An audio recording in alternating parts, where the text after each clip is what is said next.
Advanced courses తో పాటు first year నుండే campus recruitment training leading companies లో 13,000 plus placements with 13.5 lakhs highest package.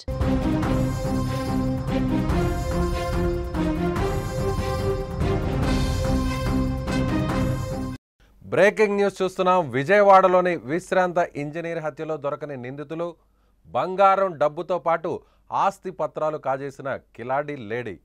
ఆస్తి పత్రాలు తీసుకెళ్లడంపై కొత్త అనుమానాలు. కేర్ టేకర్గా జాయిన్ అయిన 3 రోజుల్లోనే యజమాన్ని హత్య చేసిన కిలాడి లేడీ. ప్రియుడితో కలిసి చంపేసిన అనూష అనే మహిళ హత్య అనంతరం విజయవాడ నుంచి పరార్. విజయవాడ బస్ స్టేషన్ సీసీటీవీ ఫుటేజ్లో రికార్డైన దృశ్యాలు. చాలా స్పష్టంగా కనిపిస్తున్న అనూష వెళ్ళిపోతున్నటువంటి దృశ్యాలు. ప్రియుడితో ధీమాగా నడుచుకుంటూ వెళుతున్న అనూష.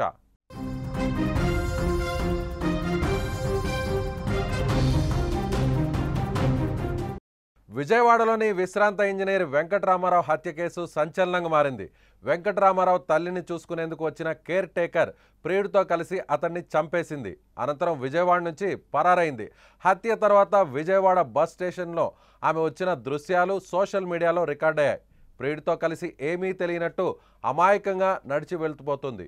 వారు విజయవాడలో తిరుపతి బస్సు ఎక్కినట్లు సీసీటీవీ ఫుటేజ్ చాలా స్పష్టంగా కనిపిస్తుంది. ఈ విషయాన్ని పోలీసులు గుర్తించారు. అయితే ఇప్పటికీ వారి ఆచూకీ మాత్రం దొరకలేదు.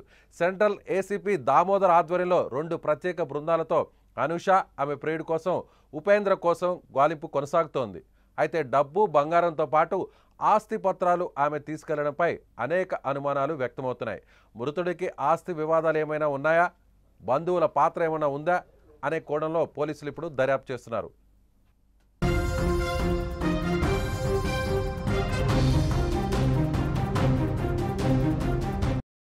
ఎస్, స్క్రీన్ మీద చాలా స్పష్టంగా కనిపిస్తుంది. అనూష ఎవరైతే తనకు సహకరించినటువంటి ప్రియుడున్నాడో ఆ ప్రియుడితో కలిసి విజయవాడ బస్టాండ్ నుంచి నేరుగా తిరుపతి బస్సు ఎక్కుతున్నటువంటి దృశ్యాలు చాలా స్పష్టంగా కనిపిస్తున్నాయి. ప్రియుడితో కలిసి ఏమాత్రం అక్కడ హత్య చేసిన తర్వాత భయం కానీ బెరుకు కానీ ఎక్కడా కూడా ఆమె కళ్ళలో కనిపించట్లేదు. ఆమె ముఖంలో ఎక్కడా కూడా కనిపించట్లేదు. చాలా తాపీగా ప్రియుడితో కలిసి అక్కడి నుంచి లగేజ్ తీసుకొని వెళ్తున్న దృశ్యాలు చాలా స్పష్టంగా కనిపిస్తున్నాయి. సో అక్కడ మనకు కనిపిస్తుంది స్క్రీన్ మీద ఎల్లో కలర్ డ్రెస్ వేసుకొని పక్కన ప్రియుడు. సో ఇద్దరు కూడా లగేజ్ తీసుకొని బస్ స్టాండ్లో చాలా తాపీగా నడుచుకుంటూ వెళ్తున్నారు. ఏమాత్రం ఎవరికి అనుమానం రాకుండా అక్కడ వెళ్తున్న దృశ్యాలు. సో అక్కడ వెంకటరామారావును హత్య చేసినటువంటి పరిస్థితి. హత్య చేసిన తర్వాత మరో చోటకు వెళ్ళి అక్కడి నుంచి కొన్ని సామాన్లు తీసుకొని అలా ప్రియుడితో నేరుగా బస్ స్టాండ్కి వచ్చింది. రాత్రి సమయంలో అలా బస్ స్టాండ్కి వచ్చిన తర్వాత తిరుపతి బస్ ఎక్కి అక్కడి నుంచి పరారైనట్టుగా చాలా స్పష్టంగా దృశ్యాలు కనిపిస్తున్నాయి. ఎస్, అక్కడున్న లేటెస్ట్ ఇన్ఫర్మేషన్ని మా విజయవాడ రిపోర్టర్ సాయి అందిస్తారు. సాయి. విజయ్, ప్రస్తుతానికి అయితే గాలింపు చర్యలు అయితే కొనసాగుతున్నాయి. రీజన్ ఏంటి అంటే హత్య చేసిన అనంతరం ఆస్తి పత్రాలతో పాటు మరికొన్ని విలువైన వస్తువులను తీసుకుని ఆవిడ నులకపేట వెళ్ళారు. నులకపేట నుంచి మళ్ళీ నేరుగా విజయవాడ వచ్చారు. వాళ్ళిద్దరు తిరుపతి వెళ్ళారు. ఎందుకు తిరుపతి వెళ్ళారు అనే కోణంలో పోలీసులు దర్యాప్తు చేస్తారు. అలాగే తిరుపతి గాలింపుకి ప్రత్యేక బృందం కూడా వెళ్ళింది. అయితే మొత్తం వ్యవహారం చూస్తూ ఉంటే ఆస్తి పత్రాలే చాలా కీలకంగా మారుతున్నాయి.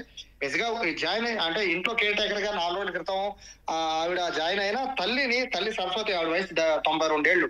ఆవిడ చూడడం కోసం ఆవిడని అపాయింట్ చేసుకున్నారు. కానీ అపాయింట్ చేసిన ఎవరు అంటే అనూషని ఇంట్లోకి తీసుకొచ్చింది ఎవరు, ఎందుకు తీసుకొచ్చారు అనే కోణంలో కూడా పోలీసులు దర్యాప్తు చేస్తున్నారు. గతంలో ఉన్న పని మనిషి ఎందుకు మానేసిన తర్వాత ఎన్ని రోజులు ఖాళీగా ఉన్నారు ఇంట్లో, అంటే వేరే కేర్ టేకర్ పెట్టుకుంటే ఎందుకు ఖాళీగా ఉన్నారు, ఇటువంటి విషయాలన్నీ కూడా ప్రస్తుతం ఎంక్వైరీ చేస్తున్నారు. రామారావు పిల్లలను కూడా పోలీసులు ఎంక్వైరీ చేస్తున్నారు. అయితే ప్రధానంగా అనూషని కేర్ టేకర్ గా నియమించడానికి ప్రధాన కారణం తల్లి వృద్ధాప్యం.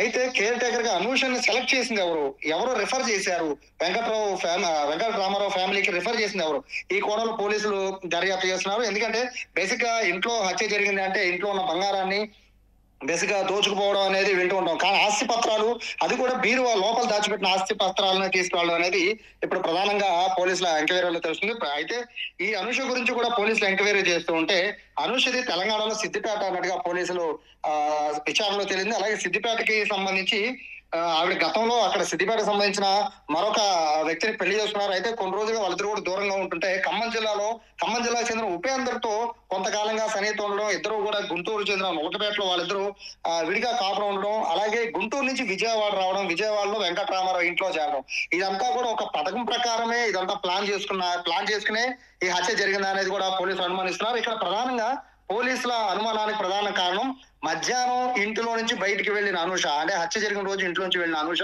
రాత్రి 8 గంటలకి ఇంటికి వచ్చింది. 8 గంటల నుంచి 12 గంటల వరకు వెంకటరామారావు తల్లి వద్దే పడుకునుంది. అయితే రాత్రి 11ంటికి తల్లి దగ్గర నుంచి లేచి ఆవిడ బయట హాల్లో పడుకుంది. అప్పటి నుంచి రాత్రి 12 నుంచి 1 గంటల మధ్యలో హత్య జరిగి ఉండొచ్చు అని కూడా పోలీసులు భావిస్తున్నారు. 12 తర్వాత హత్య చేసిన అనంతరం ఒక ఆటోలో అలాగే ఉపేంద్రతో మరొక వ్యక్తి అనూష ముగ్గురు కలిపి నేరుగా ఒక బ్యాగ్ తో నులకపేట వెళ్ళిపోయి అక్కడి నుంచి తెల్లవారుజామున ఆ సమయంలో మళ్ళీ నేరుగా విజయవాడ బస్ స్టాండ్కి వచ్చారు. బస్ స్టాండ్ నుంచి తిరుపతి బస్ ఎక్కి వెళ్ళారు. సో ఇదంతా కూడా ఎక్కడా కూడా వాళ్ళు పారిపోయి, అంటే మీరు మొదలు చెప్పినట్టు భయం కానీ బెరుకు కానీ ఎక్కడా లేదు. వాళ్ళు చాలా హ్యాపీగా బ్యాగ్లని లగేజ్ని సర్దుకుని చాలా ఆరాంగా తిరుపతి వెళ్ళిపోతున్నారు. అంటే ఇదంతా కూడా ఒక పథకం ప్రకారమే రామారావుని హత్య చేసినట్టుగా తెలుస్తోంది. అయితే హత్యకి గల కారణాలని ప్రత్యేకంగా పోలీసులు అయితే ఎంక్వైరీ చేస్తున్నారు. ముందైతే చుట్టుపక్కల వాళ్ళని ఎంక్వైరీ చేస్తున్నారు, అలాగే పాత పని మనుషులు ఎంక్వైరీ చేస్తున్నారు, ఉన్న బంధువులు ఎంక్వైరీ చేస్తున్నారు, పిల్లల్ని కూడా ఎంక్వైరీ చేస్తున్నారు. సో ఇవన్నీ ఎంక్వైరీల తర్వాత కానీ ఆస్తి పత్రాలు ప్రత్యేకంగా ఎందుకు తీసుకువెళ్లారు, మిగిలిన బంగారం కానీ లేకపోతే అక్కడ నగదు కానీ వాటిని చోరీ చేయడం అనేది, అంటే పని మనుషులు హత్యకి హత్య చేయడం ప్రధాన కారణము బంగారం కానీ ఇంట్లో ఉన్న డబ్బు కానీ అనుకోవచ్చు. కానీ ఆస్తి పత్రాలు ఎందుకు తీసుకెళ్లారు, ఆస్తి పత్రాలు తీసుకెళ్లి ఏం చేద్దాం అనుకున్నారు, ఇటువంటి విషయాల్లో అయితే ప్రస్తుతం పోలీసులు దర్యాప్తు చేస్తున్నారు. వాళ్ళ కోసం 2 టీంలు అయితే ఇప్పటికే తిరుపతికి ఒక టీం వెళ్ళింది, అలాగే నెల్లూరుకి మరో టీం వెళ్ళింది. సో 2 టీంలు అయితే ప్రస్తుతం అయితే పోలీసులు గాలింపు చర్యలు మొదలుపెట్టిన నేపథ్యంలో ఆల్మోస్ట్ 1 or 2 days లోనే ఖచ్చితంగా నిందితులను అయితే పట్టుకుని తిరుగుతామని విజయవాడ ఏసీపీ దామోదర్ చెప్తున్నారు. సాయి, ఇప్పుడు చనిపోయినటువంటి ఎవరైతే రిటైర్డ్ ఇంజనీర్ వెంకటరామారావు ఉన్నారో ఆయనకి ఇటీవల ఎవరితోన్నా వివాదాలు కానీ గొడవలు కానీ ఆస్తులకు సంబంధించినటువంటి ఏదైనా విభేదాలు కానీ ఏమన్నా తలెత్తాయా? పోలీసులు ఈ కోణంలో ఏమన్నా దర్యాప్తు చేస్తున్నారు? అలాగే ఫ్యామిలీ మెంబర్స్కి, కుటుంబ సభ్యులకి ఈయనకి ఏమన్నా ఘర్షణ కానీ లేదంటే ఏదన్నా ఆస్తికి సంబంధించినటువంటి వివాదాలు కానీ ఏమన్నా ఉన్నాయా? ఆ కోణంలోనే పోలీసులు అయితే ప్రస్తుతం దర్యాప్తు చేస్తున్నారు. మనం మొదటి నుంచి చెప్పుకున్నట్టుగా ఇంటి పత్రాలు తీసుకెళ్లిపోవడం చూస్తుంటే ఖచ్చితంగా అనుమానం తావిస్తోంది. ఇందులో కుమార్తె కూడా చెన్నైలో ఉంటున్నట్టుగా కూడా తెలుస్తోంది. సో ఆవిడైతే ప్రస్తుతానికి విజయవాడ వచ్చారు, ఆవిడ కూడా ఎంక్వైరీ చేస్తున్నారు. అయితే ఈయనైతే ఇక్కడ ప్రస్తుతానికి, అంటే స్థానికులు చెప్తున్న ప్రకారం అయితే చాలా కామన్ కూల్ పర్సన్ అన్నట్టుగా కూడా రామారావు గురించి చెప్తున్నారు. అలాగే చుట్టుపక్కల వాళ్ళతో చాలా జోగులు కలిసి ఉండే వాళ్ళని కూడా చెప్తున్నారు. కానీ ఇటువంటి పరిస్థితుల్లో సడన్ గా అనూషాని ఎందుకు కేర్ టేకర్ గా జాయిన్ చేసుకోవాల్సి వచ్చింది, అలాగే పాత పని మనిషి ఎందుకు ఆవిడ ఉద్యోగాన్ని వదిలేయాల్సి వచ్చింది, ఈవిని పెట్టింది ఎవరు, అనూషాని రామారావు దగ్గర తీసుకొచ్చి అపాయింట్ చేసింది ఎవరు, వాళ్ళని కూడా ప్రత్యేకంగా ఎంక్వైరీ చేస్తున్నారు. అయితే ఈ తల్లిదండ్రులు, అంటే ఇప్పుడు ఇద్దరు కూడా అక్కడ ఉన్నది తల్లి, ఆ తల్లిని చూసుకోవడానికి కేర్ టేకర్, అలాగే రామారావు భార్య కూడా కొన్ని నెలల క్రితం చనిపోయారు. సో ఈయన కూడా ఒంటరిగా ఉంటున్నారు.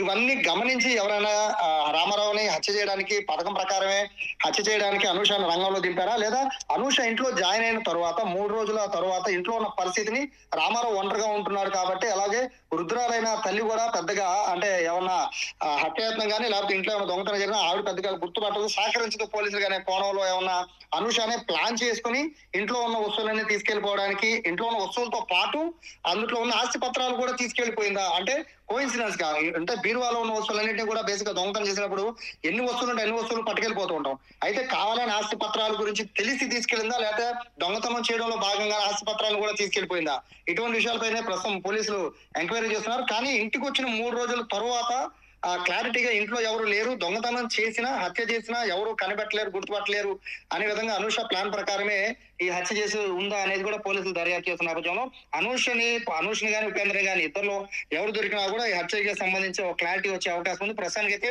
ఎంక్వైరీ చుట్టుపక్కల వాళ్ళని, బంధువుల్ని, అలాగే వాళ్ళ పిల్లల్ని, పాత పని మనిషిని, అలాగే చుట్టుపక్కల వాళ్ళందరినీ కూడా ప్రస్తుతం అయితే పోలీసులు ఎంక్వైరీ. సాయి, ఫైనల్ గా కంక్లూడ్ చేయండి. సో వెంకటరామారావు పిల్లలకు సంబంధించినటువంటి సమాచారం ఏంటి? సో ఒక కుమార్తె ఉందన్నారు, చెన్నైలో ఉంటుంది, ఆమె ప్రస్తుతం విజయవాడకు వచ్చిందంటున్నారు. కేవలం ఒక కుమార్తె మాత్రమేనా, ఆమె ఏం చేస్తుంటుంది? అలాగే వేరే ఎవరన్నా కుటుంబ సభ్యులకు సంబంధించినటువంటి సమాచారం ఏమన్నా ఉందా? రామారావుకి 2 పిల్లలు ఉన్నారు, కుమారుడు కుమార్తె. అయితే ఇద్దరు కూడా ప్రస్తుతానికి అయితే ఇక్కడ విజయవాడకు వచ్చారు. పోలీసులు వాళ్ళ దగ్గర ఎంక్వైరీ చేస్తారు. ఎందుకంటే ఇంట్లో ఎవరు కొత్త మనుషులు వచ్చినా ఖచ్చితంగా పిల్లలకి అనేది తల్లిదండ్రులు సమాచారం. అంటే కుమారుడు సమాచారం ఏంటి? కుమారుడు ఎక్కడ ఉంటారు?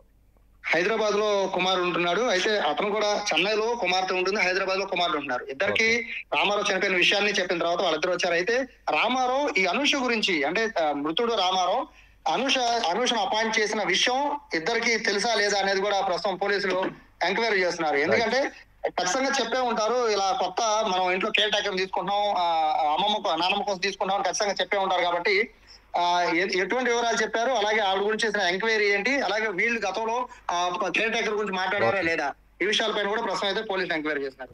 Right okay Sai, thank you. So ఇది విజయవాడలో సంచలనంగా మారినటువంటి రిటైర్డ్ ఇంజనీర్ వెంకట రామారావు హత్య కేసు పోలీసులకు ఇప్పుడు ఛాలెంజింగ్గా మారింది. అనూష, సో అక్కడ ముఖ్య కారకురాలు ఎవరైతే హత్య చేసినటువంటి ముఖ్యమైనటువంటి వ్యక్తిగా భావిస్తున్న అనూష అతని ప్రియుడితో కలిసి నేరుగా ఇంటి నుంచి పారిపోవడం, నులకపేటకు వెళ్ళడం, ఆ తర్వాత అక్కడ కొన్ని సామాన్లు తీసుకొని నేరుగా అక్కడి నుంచి విజయవాడ బస్టాండ్కి రావడం, విజయవాడ బస్టాండ్ నుంచి తిరుపతికి వెళ్ళడం. ముఖ్యంగా అనూష అక్కడ కేర్ టేకర్గా చేరినటువంటి కొన్ని రోజుల వ్యవధిలోనే ఈ హత్య జరగడం. అంటే దొంగతనం చేయాలనేటువంటి ఒక కాన్సెప్ట్తోనే ఈ హత్య చేసిందా, లేదంటే దీని వెనక వేరే వాళ్ళ పాత్ర ఏమైనా ఉందా? సో అందులో భాగంగానే ఈ కుట్ర కోణంలో భాగంగానే అనూష అక్కడ కేర్ టేకర్గా వచ్చి నటించి ఆ తర్వాత హత్య చేసిందా. ముఖ్యంగా ఇక్కడ 90,000 నగదు, కొన్ని బంగారు వస్తువులతో పాటుగా ముఖ్యమైనటువంటి కీలకమైనటువంటి ఆస్తి పత్రాలను కూడా ఆమె తీసుకెళ్ళింది. పోలీసులు ఇప్పుడు ఈ కోణంలోనే దర్యాప్తు చేస్తున్నారు. మామూలుగా దొంగతనం చేసిన దానిలో భాగంగానే కొన్ని వస్తువులు తీసుకెళ్తారు కాబట్టి అలానే ఆ కోణంలోనే ఆమె ఆ ఆస్తి పత్రాలను తీసుకెళ్ళిందా, లేదంటే దీని వెనక కేవలం ఆస్తిని టార్గెట్ చేయడానికే రామారావును హత్య చేశారా, ఇందులో కుటుంబ సభ్యుల పాత్ర ఎంతవరకు ఉంది?